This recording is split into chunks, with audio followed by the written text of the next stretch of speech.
Happy Lunar New Year's, everyone. If you are wondering if you should start out your business in 2025, this is the series for you, because that's exactly what I'm doing, and I'm going to be documenting my journey throughout the entire process. Just a quick disclaimer, this is not legal advice. I am just simply documenting all of my mistakes, everything that I've learned throughout the process.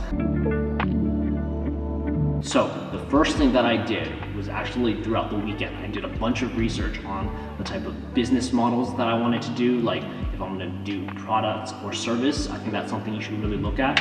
And then whether you want to do a LLC, which has a bunch of benefits in terms of not getting sued and protecting your assets, versus a sole proprietorship, which is easier to set up and it's cheaper. The LLC, for instance, costs $800 a year in California to renew. And today, what I decided to do was set up my DBA. So a DBA stands for doing business as, and this is only if you want your business to have a specific name. If you have a really cool brand name or something like that, this is what you have to fill out. And this is separate from a legal name. So if you just want to use your name, your first and last name, then that's totally fine. You don't have to do a DBA. A DBA isn't pretty difficult unless you're in California, then it gets a bit tricky. Usually you just have to go to your local government official building and then fill out the paperwork, or you can even do it online in some states. But for California, you have to go to the county that you're in and fill out the paperwork, pay around $40–50 for the paperwork. And then in California, you have to get your business in the newspaper for 4 times, I believe.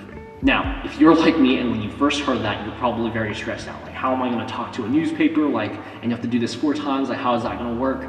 I actually used a service called LegalZoom to kind of file everything for me. There's a couple of cheaper ones if you are doing an LLC, but LegalZoom was the only one I could find that did it for sole proprietary, and the fees was $100 for the DBA, and then $120 fee for the California filing, and that's also including getting it into the newspaper, which if it's $20 per time, and then you have to do that 4 times, so it's 20 times 4, around $80 maybe, plus the $40 from the $40–50 from the California, so that's where I got the $120 from. So in total, to do the DBA, it costed me around $210 because I had a 10% discount code. And yeah, LegalZoom is a little bit expensive, but it is what I did to get the DBA. Again, totally optional, you can skip this. The next thing I did was apply for my California seller's permit. It might be different for each state, but basically this allows you to sell things in California because you're doing drop shipping. That's what you're going to be doing. And this, you go onto the website, you fill it out. It wasn't too difficult, around 15 minutes. You do have to get some information where your suppliers are at, and then the address. You kind of just have to do the best thing.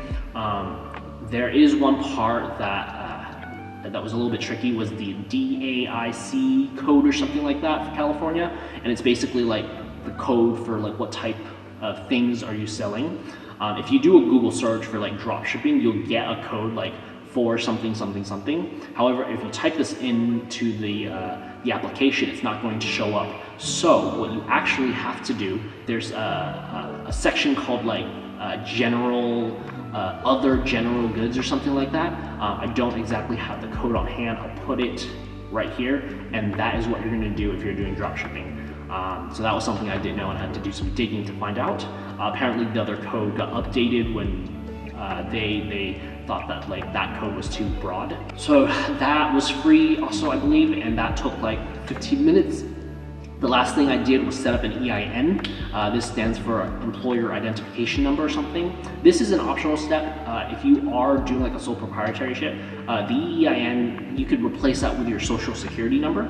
However, I am doing the EIN so that I can set up a business bank account.